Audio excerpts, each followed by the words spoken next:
தமிழருவி தர்பார் நேயர்களுக்கு வணக்கம். காலத்தை கடந்த கதைகள் என்ற புது பகுதியை நாங்கள் தொடங்கி இருக்கிறோம். வாருங்கள், பதிவுக்குள் செல்லலாம். வணக்கம் ஐயா. வணக்கம் வாசுகி. ஐயா, காலத்தை வென்ற கதைகள் என்ற தலைப்பில் பல கதைகளை எடுத்து சொல்ல வேண்டும் என்று நீங்கள் சொல்லியிருந்தீர்கள்.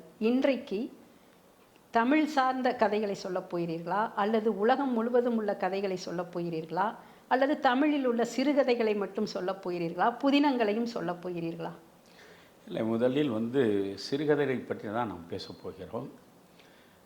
சிறுகதை வடிவம் என்பதே மேலை நாடுகளிலிருந்து தமிழுக்கு இறக்குமதியானது. தமிழை பொறுத்தவரையில் முதலில் சிறுகதைக்கு ஒரு வடிவம் கொடுத்து அதை படைத்தது பாரதியார் அல்லது வாவேசு ஐயரா என்ற பட்டிமன்றம் இன்று வரை நடந்து கொண்டிருக்கிறது. பாரதி தான் முதலில் சிறுகதை எழுதினான் என்று ஒரு சாராரும், இல்லை அவருக்கு முன்பே குளத்தங்கரை அரசமரம் என்கிற கதையை வாவேசு ஐயர் எழுதினார், அதுதான் தமிழில் வந்த முதல் சிறுகதை என்று சொல்லுவார்கள். ஆக சிறுகதை என்பதே மேலை நாடுகளின் இலக்கிய தாக்கத்தின் மூலமாக தமிழுக்கு சேர்ந்த புதிய வடிவம்தான். அந்த வடிவத்தை பாரதியும் வஉசியும் தொடங்கி வைக்கிறார்கள். அதற்கு பிறகு பலர் அங்குமாக சிறுகதைகளை எழுத முயன்றாலும் கூட மணிக்கொடி யுகம் என்பது சிறுகதைகளுக்கான யுகம். மணிக்கொடி யுகம் என்கிற பொழுது அதில்தான் புதுமைப்பித்தன், மௌனி, பிறகு நாபிச்சமூர்த்தி, கூபா ராஜகோபாலன் என்று ஏராளமானவர்கள் எழுதத் தொடங்கினார்கள். அப்படி அவர்கள் எழுதிய சிறுகதைகள் தான் உண்மையிலேயே காலத்தை வென்ற கதைகளாக இன்று வரை காட்சி தருகின்றன. அவற்றில் குறிப்பாக புதுமைப்பித்தன் எல்லா மக்களாலும் உச்சி மீது வைத்து கொண்டாடப்பட்ட ஒரு மாபெரும் படைப்பாளி. அந்த புதுமைப்பித்தனுடைய கதைகளில் ஒன்றைத்தான் நான் இப்பொழுது பேசலாம் என்று நினைக்கிறேன். முதலில் நாம் தமிழில் தொடங்குவோம். உலகம் முழுவதும் மிகச்சிறந்த சிறுகதைகளை வழங்கிய படைப்பாளிகள் இருக்கிறார்கள். பல படைப்பாளிகளின் சிறுகதைகளை படித்து நான் பரவசப்பட்டிருக்கிறேன். அவற்றையெல்லாம் எடுத்து சொல்ல வேண்டும் என்ற ஆர்வமும் எனக்கு இருக்கிறது. ஆனால் நாம் முதலில் தமிழில் தொடங்குவோம். தமிழில் சிறுகதை உலகத்தின் உச்சம் தொட்ட புதுமைப்பித்தனில் இருந்து நாம் செல்லலாம். இன்றைக்கு புதுமைப்பித்தனில் இருந்து ஒரு கதையைத்தான் நான் சொல்லப் போகிறேன். அந்த கதை சாப விமோசனம் என்கின்ற கதை. நீங்கள் சொன்னது போல் உலகம் சார்ந்த கதைகளை கூட நீங்கள் சொல்வதற்கு ஆயத்தமாக தான் இருக்கிறீர்கள். அதன் மூலம் நாம் இந்த உலகத்தையே வலம் வந்தது போல் கூட இருக்கும். சிறுகதைகள் என்றாலே புதுமைப்பித்தன் தான் நம் நினைவிற்கு வருகிறார். அவர் எண்ணற்ற சிறுகதைகள் எழுதியிருக்கிறார். நானும் அவருடைய கதைகளை படித்திருக்கிறேன். அதில் நீங்கள் சொன்னது போல் இன்றைக்கு சாப விமோசனம் கதையைத்தான் சொல்லப் போகிறீர்கள். இந்த கதையில் என்ன சமூக சிந்தனைகள் வடிகாலாக இருக்கும் என்பதை நானும் ஆவலுடன் எதிர்பார்த்து கொண்டிருக்கிறேன். கதைகளை சொல்லுங்கள். நிச்சயமாகவே சமூகம் சார்ந்த சிந்தனையைத்தான் இது தூண்டி துலங்க செய்யும். அதற்கான அந்த கதையின் நோக்கமே அதுதான். இது இராமாயணத்தை நீங்கள் அடிப்படையாக வைத்து அவர் எழுதுகிறார். அந்த சாப விமோசனம் கதையை தொடங்குகிற பொழுதே அவர் சொல்லிவிடுகிறார், இராமாயணத்தில் பரிச்சயம் உள்ளவர்களுக்கு இது பிடிபடலாம் அல்லது பிடிக்காமலும் போகலாம், அதை பற்றி நான் பொருட்படுத்தவில்லை என்று தொடக்கத்தில் சொல்லிவிட்டுத்தான் அவர் கதைக்குள்ளேயே செல்கிறார். இந்த கதை முழுக்க அகலிகை பற்றியது. இதற்கு முதலில் உங்களுக்கு ஒன்றை நான் புரிய வைக்க வேண்டும். உங்களுக்கென்றால் நேயர்களுக்கு புரிய வைக்க வேண்டும். இந்த கதை இராமாயணத்தில் இருக்கிறது. இராமாயணம் முதலில் வடமொழியில் வால்மீகியால் எழுதப்பட்டது. வால்மீகியில் வரக்கூடிய அகலிகை கதை ஒன்று. வால்மீகியை தழுவி பிறகு தமிழில் எழுதியவன் கம்பன். கம்பனில் அகலிகை படலம் இருக்கிறது. இரண்டுக்கும் இடையிலேயே சொல்லப்பட்ட கதையில் மாற்றம் இருக்கிறது. இப்பொழுது நீங்கள் வால்மீகி இராமாயணத்தில் பார்த்தால் கோதம முனிவர் என்ற ஒரு முனிவர் இருக்கிறார். மிகவும் புகழ்பெற்ற முனிவர் அவர். அவருடைய மனைவியாக வாய்த்தவள் தான் அகலிகை. அகலிகை பேரழகு கொண்டவளாக இருக்கக்கூடிய பெண்மணி. அவளுடைய பேரழகில் இந்திரன் மயங்குகிறான். எப்படியாவது இந்த பேரழகை தான் தூய்த்து விட வேண்டும் என்று அவன் துடிக்கிறான். ஒரு நாள் கோதமன் இல்லாத நேரத்தில் கோதமனை போன்ற வடிவத்தில் இவன் அந்த குடிலுக்குள்ளே நுழைகிறான். அதாவது வெளியே சென்றிருக்கிற கோதமன் உள்ளே திரும்ப வருவது போல கோதமன் வடிவத்தில் இந்திரன் உள்ளே வருகிறான். அகலிகை பார்க்கிறாள். ஆனால் அகலிகைக்கு புரிந்து விடுகிறது, வந்திருப்பவன் கோதமன் இல்லை, இவன் இந்திரன் என்பது அவளுக்கு புரிகிறது. புரிந்தவுடனே அவள் என்ன நினைக்கிறாள், தேவர் உலகத்தின் அதிபதியாக இருக்கிற இந்திரனே என்னுடைய பேரழகில் மயங்கி என்னோடு கலப்பதற்கு வந்திருக்கிறான் என்று நினைந்து அவள் மகிழ்ச்சி அடைகிறாள். அப்படி மகிழ்ச்சி அடைந்து அவள் இந்திரனோடு இணைகிறாள். இவர்கள் இருவரும் இணைகிற நேரத்தில் எதிர்பாராத சூழலில் கோதமன் உள்ளே நுழைந்து விடுகிறான். கோதமன் வருகிறான் என்பதை பார்த்தவுடனே அகலிகை இந்திரனிடம், எப்படியாவது கோதமன் கண்ணுக்கு தெரியாமல் நீ தப்பிவிடு என்று அவள் சொல்கிறாள். அப்படி அவள் சொல்லுகிற பொழுது இவன் உடனடியாக கோதமன் பார்வையில் படாமல் தப்பிச் செல்ல முயலுகிறான். ஆனால் கோதமன் பார்வையில் அவன் பட்டு விடுகிறான். கோதமன் முக்காலம் உணர்ந்தவன், என்ன நடந்தது என்பது அவனை உடனடியாக அவன் தெரிந்து கொள்கிறான். அதனால் அவனுக்கு எல்லையற்ற கோபம் வருகிறது. அந்த இந்திரனை பார்த்து, என் மனைவியின் பேரழகில் ஈடுபட்டு அவளை தூய்க்க வேண்டும் என்று தான் நீ வந்தாய், உன் வாழ்க்கை முழுவதும் உன்னுடைய ஆண்மையை நீ இழந்துவிட வேண்டும் என்று அவன் சபிக்கிறான். அந்த சொல்வன் வேண்டுமென்றால் கொஞ்சம் ரொம்ப இதுவாக போகும், அதனால் நான் ரொம்ப இடக்கடற்களாக சொல்கிறேன். ஆண்மையை நீ முழுவதுமாக இழந்து விடுவாய் என்று சபித்து விடுகிறான். அந்த சாபத்தோடு அவன் போய்விடுகிறான். அகலிகையின் மீது அவனுடைய கோபம் திரும்புகிறது. அவளை பார்த்து, நீ அரூபியாக, எந்த உருவமும் இல்லாமல், யாருடைய கண்களுக்கும் நீ படாமல் அரூபியாக காற்றை உண்டபடி பலகாலம் இருந்து, பிறகு ராமன் வருகையால் நீ மறு உயிர் பெறுவாய், இந்த வடிவத்தை மீண்டும் பெறுவாய் என்று அவளுக்கு இவன் சாபமும் சாப விமோசனமும் சேர்த்து கொடுத்து விடுகிறான். இது வால்மீகியில் நாம் காணுகிற கதை. கம்பன் இந்த கதையை எடுக்கிறான். கம்பன் எப்பொழுதுமே ஒவ்வொன்றிலும் தன்னுடைய கற்பனை நயம் கலந்துதான் காட்சிப்படுத்துவான். இங்கே அகலிகை வந்தவன் இந்திரன் என்று தெரிந்தும், இந்திரனே நம்மோடு இணைய வந்திருக்கிறான் என்று மகிழ்ந்து அவனோடு இன்புற்றாள் என்று வடமொழியில் உள்ள வால்மீகி ராமாயணத்தில் இருக்கிறதே, அதை அப்படியே எடுத்துக்கொள்ள இவனுக்கு மனம் ஒப்பவில்லை. இவன் அங்கே கொஞ்சம் மாற்றுகிறான். கோதமன் இல்லாத நேரத்தில் இந்திரன் கோதமனுடைய வடிவத்தில் வருகிறான். இவள் என்ன நினைக்கிறாள், தன்னுடைய கணவன்தான் எங்கோ சென்று விட்டு உடனே திரும்ப வந்திருக்கிறான் என்று நினைத்து தன்னுடைய கணவனோடு இன்புற்று இருக்கிற நிலையில் அந்த நினைப்போடும் அந்த உணர்வோடும் தான் அவள் அவனோடு கலக்கிறாள். அப்படி கலந்த பிறகு இவன் கோதமன் உள்ளே நுழைந்து விடுகிறான். கோதமன் உள்ளே வருகிற நிலையில் இந்திரன் கலக்கமடைந்து ஒரு பூனை வடிவமாக தன்னை உருமாற்றி கொண்டு வெளியே புறப்படுகிறான். இங்கே வந்தவன் கோதமன் என்றுதான் அகலிகை நினைக்கிறாள். நீ தப்பிச்செல் என்றெல்லாம் அவள் எச்சரிக்கை ஒன்றும் கொடுக்கவில்லை. ஏனென்றால் தன்னுடைய கணவனோடு தான் நாம் இயல்பாக இன்புற்றிருந்தோம் என்று இவள் நினைக்கிறாள். அவன் கோதமனுடைய கோபத்திற்கு ஆளாகிவிடக்கூடாது என்று பூனை வடிவத்தில் அவன் அங்கிருந்து பதுங்கி வெளியே செல்ல பார்க்கிறான். அவனை கோதமன் பிடித்து விடுகிறான். பிடித்து அவனை சபிக்கிறான். அதாவது நீங்கள் வால்மீகியில் பார்த்தால் ஆண்மையற்றவனாக நீ போய்விடுவாய் என்று தான் சபித்தான். ஆனால் இங்கே கம்பனுக்கு இருக்கிற கோபம் எல்லையற்றது. அதனால் கம்பன் என்ன பண்ணா, நீ உன் உடல் முழுவதுமே 1000 பெண் குறிகள் இருக்க வேண்டும், அதுபோல் நான் சபிக்கிறேன் என்று சபித்து விடுகிறான். இவளை பார்க்கிறான். இவளை பார்க்கிற பொழுது நீ கல்லாக கெட என்று இவளை சபித்து விடுகிறான். வால்மீகியில் அரூபமாக நீ காற்றை உண்டபடி பலகாலம் இருந்து ராமன் வருகையால் நீ மீண்டும் பழைய அகலிகையாக மாறுவாய் என்று சாபமும் கொடுத்து சாபத்திற்கு பிராயச்சித்தமும் அவன் கொடுத்தான். ஆனால் இங்கே இவன் சபித்து விடுகிறான். அவள் உடனே கல்லாகிறாள். கல்லாகிற பொழுது அவள் கண்ணீர் விட்டு கௌதமனிடம் எனக்கு பிராயச்சித்தம் என்ன என்று கேட்கிறாள். அப்பொழுது அவன் சொல்கிறான், ராமன் வருவான், ராமனுடைய பாத தூளி உன் மீது படுகிற நிலையில் நீ சாப விமோசனம் பெற்று மறுபடியும் அகலிகையாக மீண்டெழுவாய் என்பது போல இவன் சொல்கிறான். இந்த இந்த 1000 கண்ணு என்று இவன் 1000 மாதர்க்குள்ள குறி அறிகுறி என்று கம்பன் அதை மாற்றியிருப்பான். அதில் பார்த்திங்கன்னா வால்மீகியில் பிராயச்சித்தத்தை இந்திரன் கேட்கவும் இல்லை.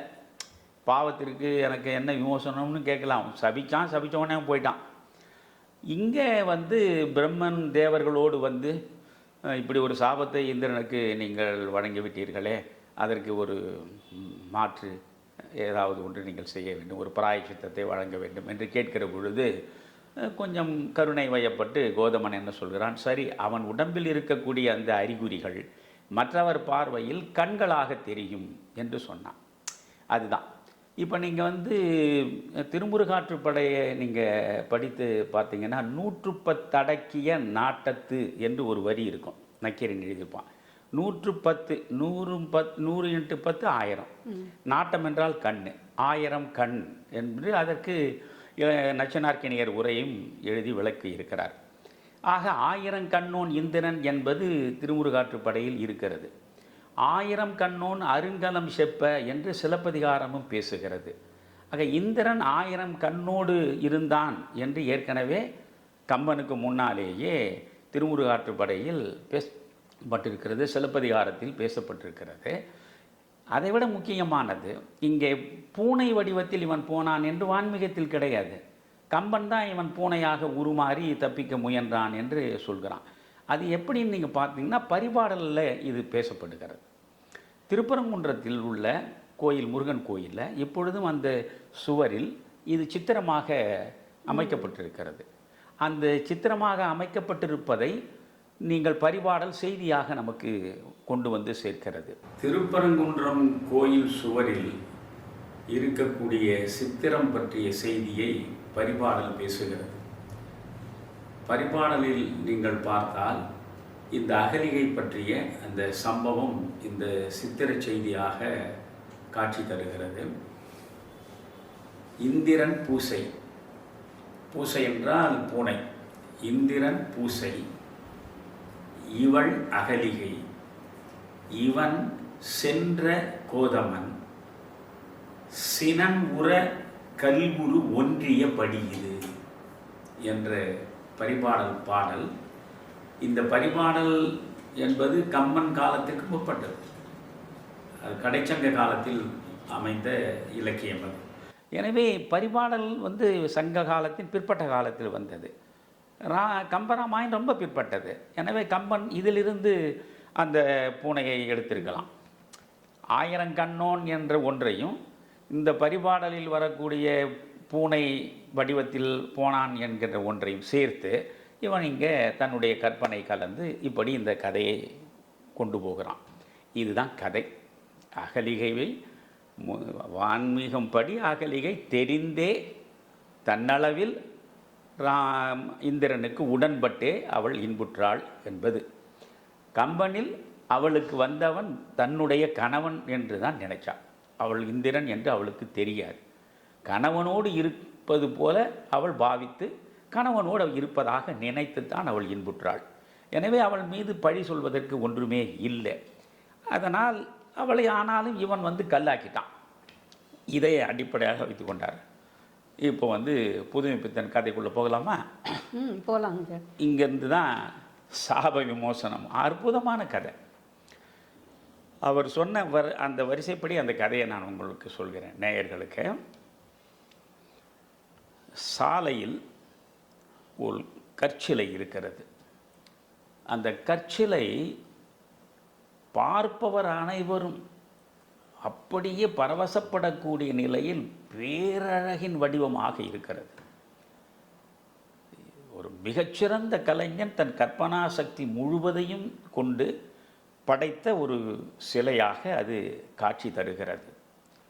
ஆனால் அந்த கற்சிலை அவ்வளவு அழகுமயமாக இருந்தாலும் அதனுடைய கண்களில் சொல்லில் அடங்காத சோகம் தெரிகிறது.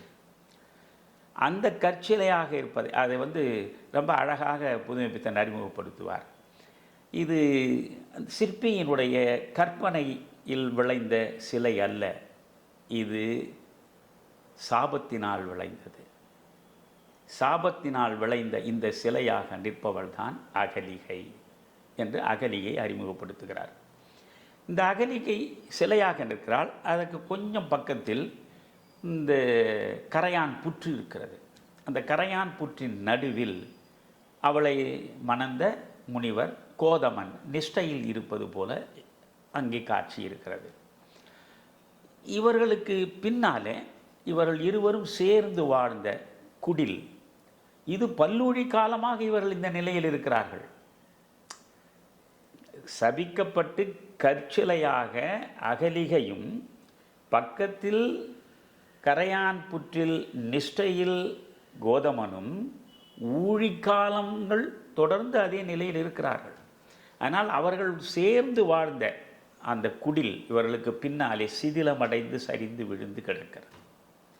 அந்த குடிலுக்கு அப்பால் கங்கை ஆறு சலசலத்து ஓடிக்கொண்டிருக்கிறது. இதுதான் காட்சி. இந்த நேரத்தில் முற்பகல் நேரம், வெயில் கொளுத்துகிறது. அப்பொழுது விஸ்வாமித்திரன் கம்பீரமாக நடந்து வருகிறான். அந்த சாலையில் இந்த சிலை இருக்கக்கூடிய அந்த பகுதியை நோக்கி அவன் கம்பீரமாக நடந்து வருகிறான். அவனுக்குள் ஒரு வெற்றி வாகை சூடிய மகிழ்ச்சி. ஏனென்றால் அத்தனை முனிவர்களின் தவங்களை கலைத்து ஏராளமான தொல்லைகளை கொடுத்த தாடகையை முழுவதுமாக முடித்து விட்டோம் என்கிற மகிழ்ச்சி அவனுக்குள் இருக்கிறது. அந்த மகிழ்ச்சியோடு வருகிறான். அவனுக்கு பின்னால் 2 சிறுவர்கள் ஒருவரோடு ஒருவர் விளையாடி கொண்டு ஓடி வருகிறார்கள். அந்த 2 சிறுவர்கள் தான் ராமனும் இலக்குவனும். இலக்குவன் முன்னே ஓடுகிறான். இலக்குவனை பின்தொடர்ந்து வேகமாக ராமன் ஓடுகிறான். அப்படி ராமன் ஓடுகிற பொழுது எழக்கூடிய புழுதி படலம், அவனுடைய பாதங்கள் பட்டு எழக்கூடிய அந்த புழுதி படலம் அங்கே இருக்கக்கூடிய கற்சிலையின் மீது போய் சூழ்ந்து கொள்கிறது. இந்த புழுதி படலம் அந்த கற்சிலையின் மீது கவிந்த நிலையில் கற்சிலைக்கு உள்ளே இருக்கக்கூடிய அகலிகை உயிர் பெறுகிறாள். உயிர் பெற்று அவள் அகலிகையாக ஒரு மானுட பெண்ணாக நிற்கிறாள். இதை பார்க்கிற பொழுது இந்த சிறுவன் ராமனுக்கு வியப்பாக இருக்கிறது. அவன் மிகுந்த வியப்போடு விஸ்வாமித்திரனை பார்க்கிறான். உடனே அந்த பெண் நம்மை சாப விமோசனம் கொடுத்து மீண்டும் பெண்ணுருவில் சேர்த்திருக்கிறானே, இவன் எப்பேற்பட்டவனாக இருக்க வேண்டும் என்று அந்த நன்றி ததும்ப ராமன் சிறுவனாக இருந்தாலும் அவன் கால்களில் விழுந்து தொழுகிறாள். அப்படி கால்களில் விழுந்து தொழுத நிலையில் இவன் விஸ்வாமித்திரனை வியப்போடு பார்க்கிறான். அப்பொழுது விஸ்வாமித்திரன் இவளை பற்றிய கதையை முழுவதுமாக சொல்கிறான். எப்படி இவள் இந்திரனால் ஏமாந்தாள் என்று.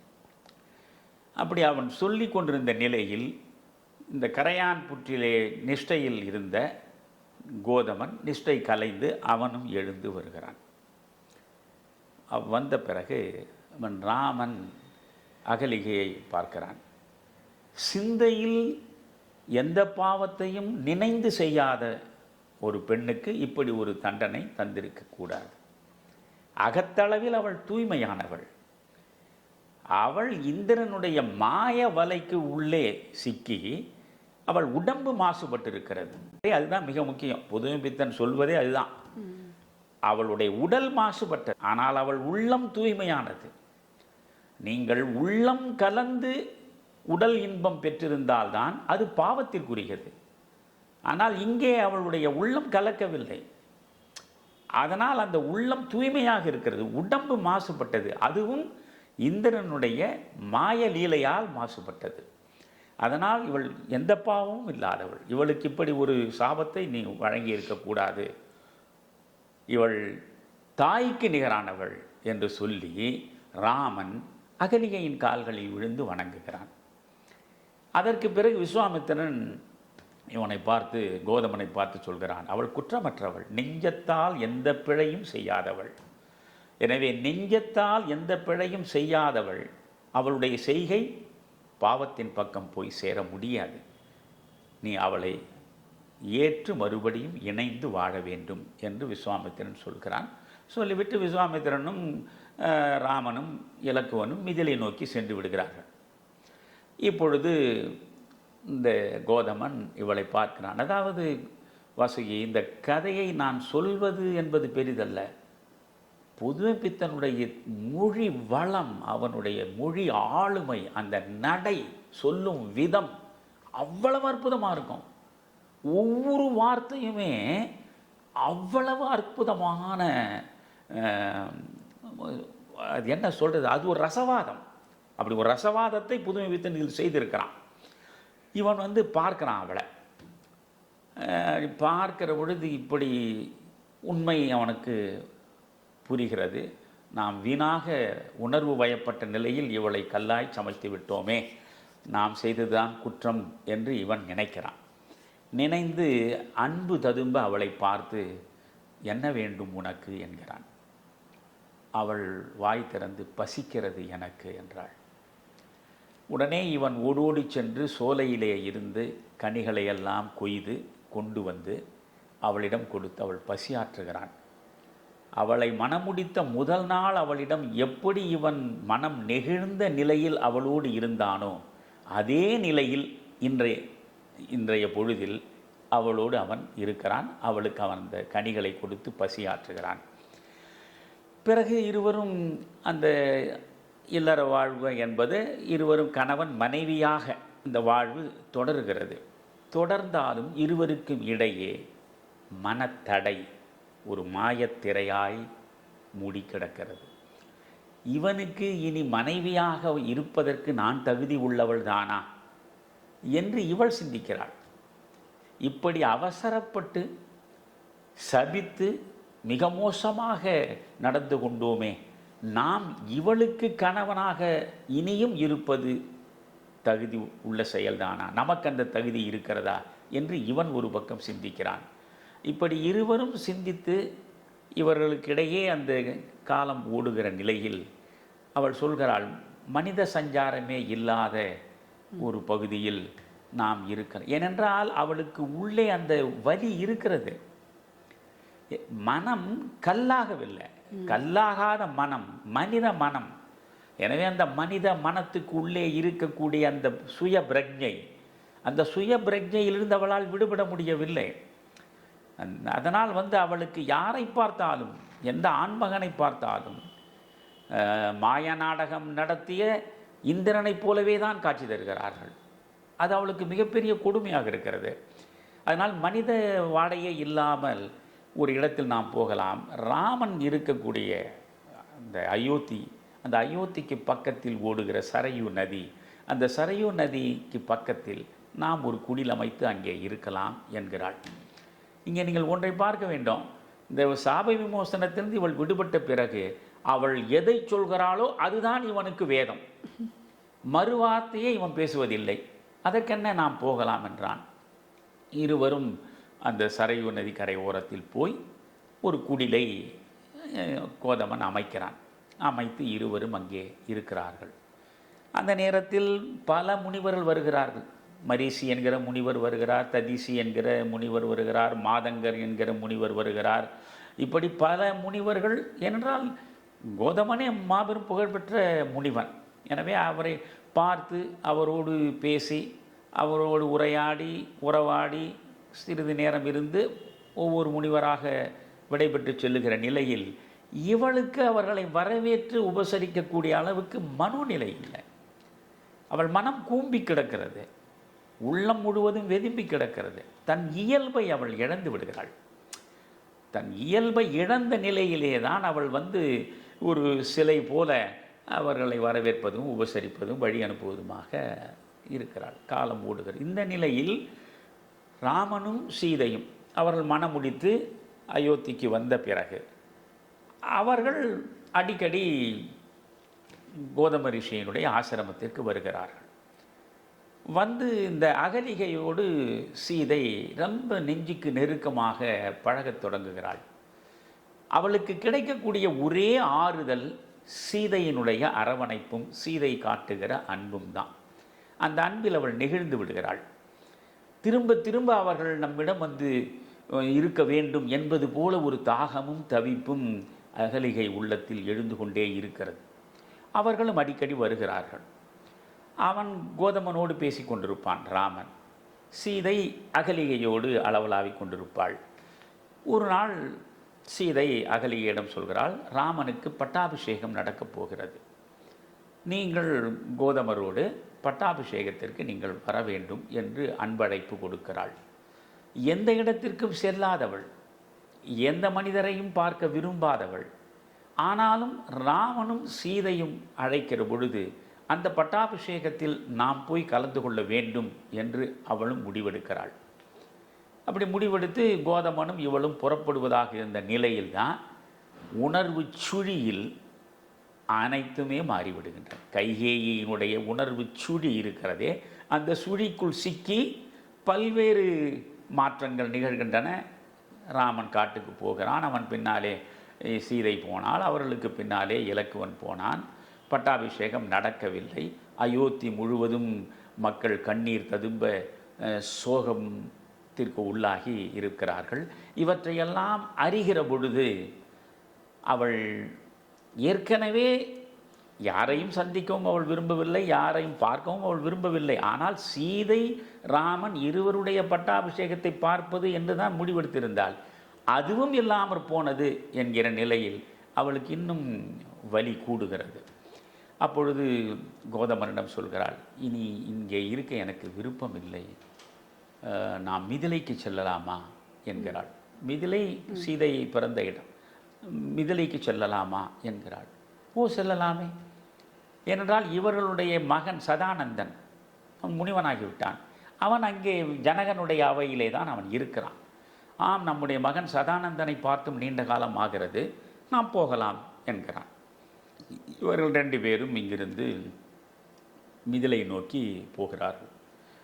அப்படி நெடுந்தூரம் நடந்து இவர்கள் சென்று கங்கை கரை ஓரமாக போகிற பொழுது அந்த கங்கையில் நீராடிய நிலையில் காயத்ரி ஜபத்தை சதானந்தன் செய்து கொண்டிருப்பதை இருவரும் பார்க்கிறார்கள். அவன் இருவரையும் பார்க்கிறான். உடனே நீராடிவிட்டு ஜபத்தை முடித்துவிட்டு வந்து தாயையும் தந்தையையும் அவன் கால்களில் விழுந்து பணிந்து தொழுகிறான். தொழுது அவர்களை தன்னுடைய குடிலுக்கு அழைத்து செல்கிறான். குழந்தையாக இருந்த சதானந்தன் இன்றைக்கு அவன் மிகப்பெரிய வாலிபனாகிவிட்டான். அவன் தாடியும் அந்த ரிஷி கோலத்திலும் இருக்கிற நிலையில் அவனிடம் இவளுக்கு நெருங்க முடியவில்லை. அந்த இடத்தில் புதுமை பித்தன் ரொம்ப அழகாக எழுதுவார், தன் மகனை அவள் மனத்தால் தழுவினாள் என்பார். அவனை கைகளால் தழுவல, மனத்தால் அவனை தழுவினாள். பிறகு போனாங்க, அவன் உபசரிக்கிறான். உபசரித்த பிறகு சதானந்தன் சொல்கிறான், தந்தையே, நான் ஜனகருடைய அந்த ஜனகன் இந்த தத்துவ விசாரத்திற்கென்றே ஒரு மண்டபத்தை அமைத்து அதில் பல்வேறு தத்துவ ஞானிகளை வரவழைத்து ஒவ்வொரு நாளும் அந்த தத்துவம் சார்ந்த விசாரத்தில் ஈடுபடுவது வழக்கம். அதில் இவனும் கலந்து கொள்வது வழக்கம். நான் இது மாதிரி தத்துவ விசாரணை நடக்கக்கூடிய அந்த மண்டபத்தை நோக்கி இப்பொழுது போகிறேன் என்று சொல்கிறான். உடனே கோதமன் சொன்னான், நானும் வருகிறேன் என்று. சரி, வாருங்கள் என்றான். 2 பேரும் போனார்கள். அகலிகை தனியாக குடிலேயே இருக்கிறாள். 2 பேரும் போனார்கள். ஜனகன் பார்த்தான், கோதமன் புகழ் எல்லா இடங்களிலும் பரவி இருக்கிறது. கோதமன் நம்முடைய அரண்மனைக்கு வந்திருக்கிறான் என்று அறிந்தவுடனே அவன் அரியாசனத்திலிருந்து எழுந்து போய் அவனை அரவணைத்து அழைத்து பக்கத்திலே ஆசனமிட்டு அமரச் செய்து அவரிடம் ரொம்ப மகிழ்ச்சியாக உரையாடுகிறான். அந்த தத்துவ விசாரம் அங்கே நடக்கிறது. இவனும் பார்த்து கொண்டிருக்கிறான். கோதமனுக்கு மனம் ஒன்றவில்லை. ஜனகன் பேசுகிற பொழுதே சொல்கிறான், வசிஷ்டன் இருக்கக்கூடிய இடம்தான் அயோத்தி. அவன்தான் வசிஷ்டன், மாபெரும் ரிஷி, நமக்கெல்லாம் மாபெரும் ரிஷியாக இருக்கக்கூடிய அவன் அந்த இடத்தில் அவன் கட்டமைத்த அந்த அரசில் இப்படி ஒரு அவலம் நேரும் என்று நான் நினைக்கவே இல்லை என்று இவன் ஜனகன் சொல்கிறான் கோதமனிடம். உணர்ச்சியின் எழுச்சியில் இப்படி ஒரு அவலம் அரங்கேறும் என்று நான் நினைக்கவில்லை என்பான். உடனே கோதமன் சொல்கிறான், உணர்ச்சியின் எழுச்சியில் தானே உண்மையே விளங்குகிறது. என்னால் இவனுக்கு உண்மை உணர்ச்சியின் எழுச்சிக்கு பிறகுதானே தெரியுது. உணர்ச்சியின் எழுச்சியில் தானே உண்மையே விளங்குகிறது என்று கோதமன் சொல்கிறான். இருந்தாலும் அவனுக்கு அதில் மனம் ஈடுபடவில்லை. 2 பேரும் திரும்பி விடுகிறார்கள். மறுநாளிலிருந்து அவன் அந்த தத்துவ விசாரம் நடக்கக்கூடிய மண்டபத்திற்கு செல்ல விரும்பவில்லை. அவன் சதானந்தனுடைய ஆசிரமத்திலேயே இருந்து விடுகிறான். அகலிகை பக்கத்திலே கங்கை ஓடுகிறது. அதிகாலையில் எழுந்து அந்த கங்கையிலே போய் நீராடி தன் நெஞ்சில் இருக்கக்கூடிய சுமைகளை எல்லாம் இறக்கி வைப்பதில் ஓரளவு அவள் ஆனந்தம் கொள்கிறாள்.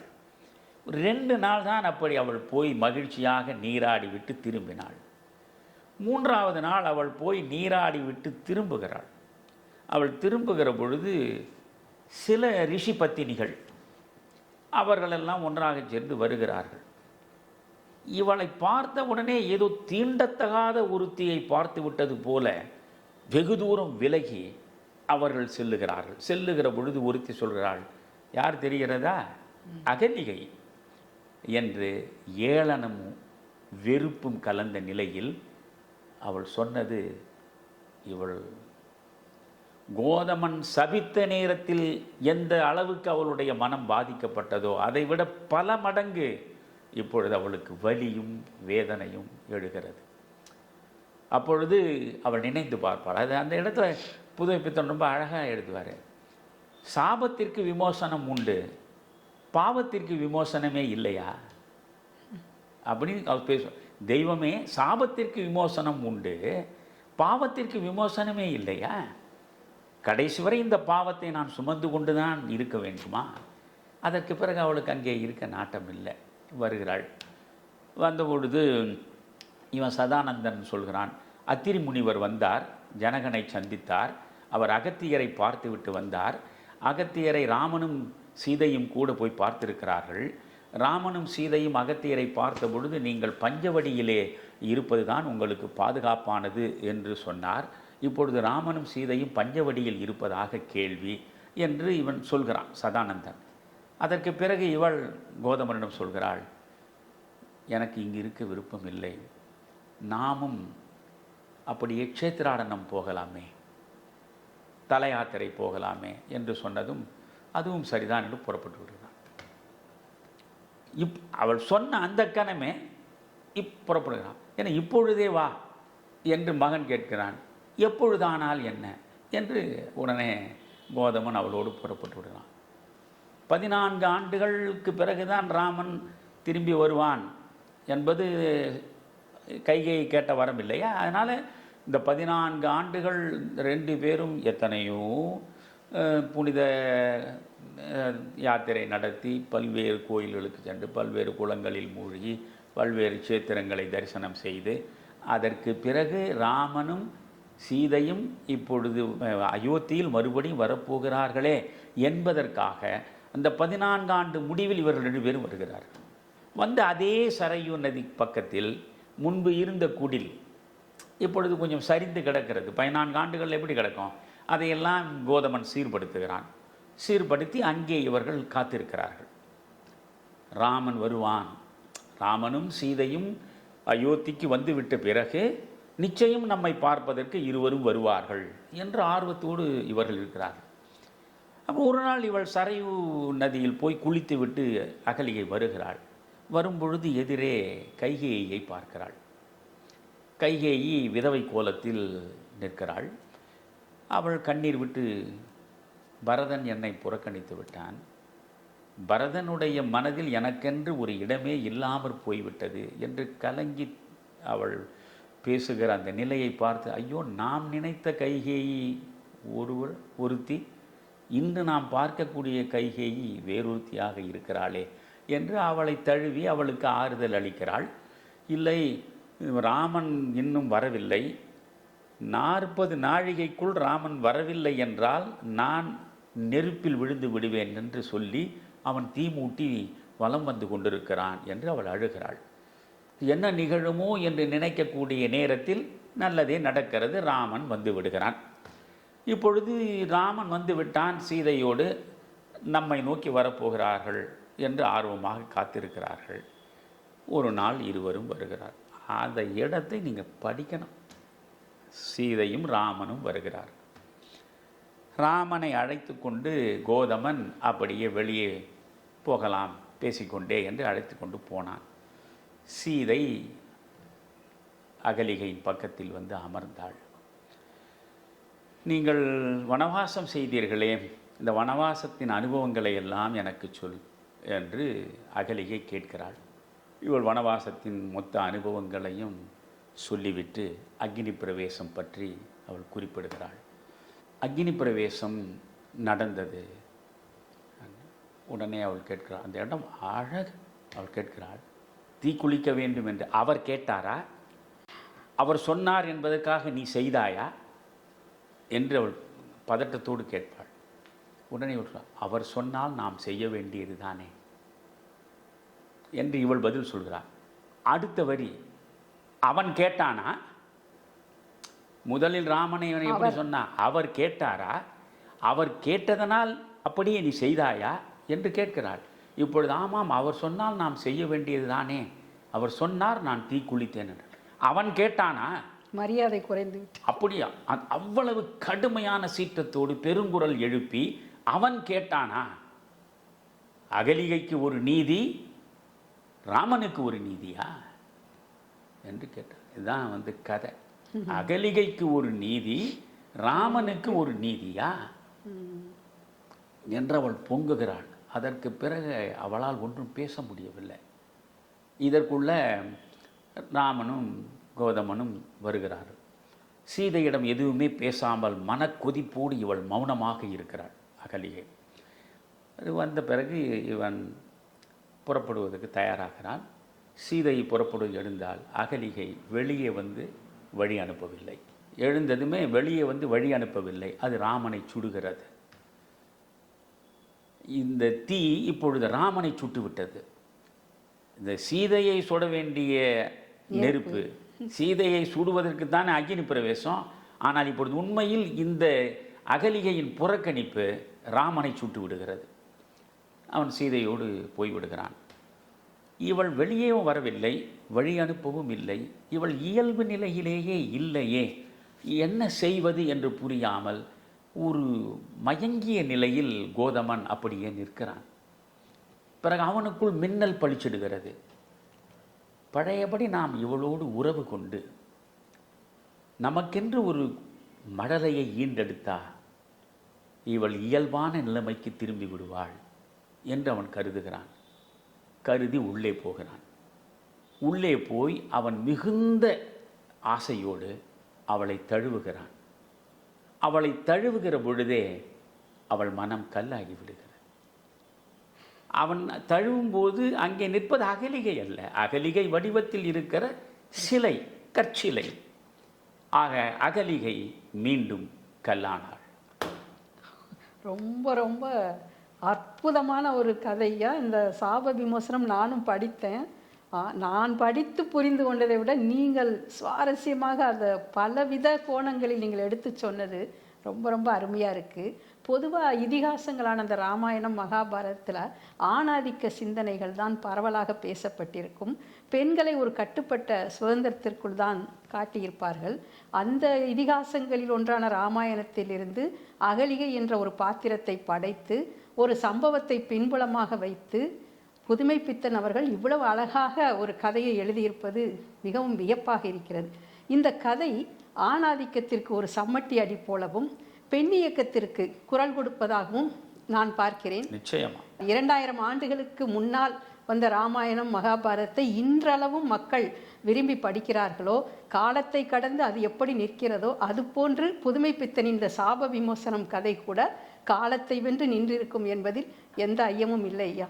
மீண்டும் வேறு ஒரு கதையுடன் நாம் சந்திக்கலாம். நன்றி. ரொம்ப மகிழ்ச்சி வாசுகி. இந்த கதையை நான் சொல்ல வந்ததுடைய நோக்கமே, எப்பொழுதுமே நான் எதை நம்முடைய நேயர்களுக்கு சொல்வதாக இருந்தாலும் அதற்குள்ளே ஒரு அற்புதமான சமூக நலன் சார்ந்த செய்தி இருக்கும். ஒரு சாதாரண ஒரு கதையை எளிதாக படித்துவிட்டு கடந்து போவதனால் ஒரு பயனும் இல்லை. எத்தனையோ கதைகள் எத்தனையோ பாதிப்புகளை எத்தனையோ மாற்றங்களை மனித மனங்களில் உருவாக்கி இருக்கின்றன. எனவே இது அவ்வளவு அற்புதமாக ஒரு பெண்ணின் குரலாக, பெண் உரிமையின் குரலாக, நீங்கள் இப்பொழுது சமூக நீதி சமூக நீதி என்று சொல்கிறோமே, ஒரு ஆணுக்கு ஒரு நீதி, பெண்ணுக்கு ஒரு நீதியா என்ற கேள்விதான் அங்கே நிற்கிறது. எனவே இதனுடைய அடிப்படையே பார்க்கிற பொழுது 1943 சமூக நீதிக்கான குரல் இந்த சாப விமோசனத்தில் புதுமை பித்தனால் எழுப்பப்பட்டிருக்கிறது என்பதைத்தான் நாம் புரிந்து கொள்ள வேண்டும். விறுவிறுப்பான அரசியல் நிகழ்வுகள் குறித்த ஆய்வுகள், நியாயங்களின் நிறம் மாறாத கூர்மையான விமர்சனங்கள், தீமைகளை சுட்டெரிக்கவும் நல்ல அரசியலை வளர்த்தெடுக்கவும் அறிவார்ந்த விவாதங்கள், இளைய தலைமுறையிடம் விழிப்புணர்வை ஊட்டும் விரிவான வரலாற்று விளக்கங்கள், கலை, இலக்கியம், ஆன்மீகம், பண்பாடுகளை படம் பிடித்து காட்டும் கருத்தோவியங்கள் வாரந்தோறும் உங்கள் தமிழருவி தர்பாரில் அணிவகுக்கும்.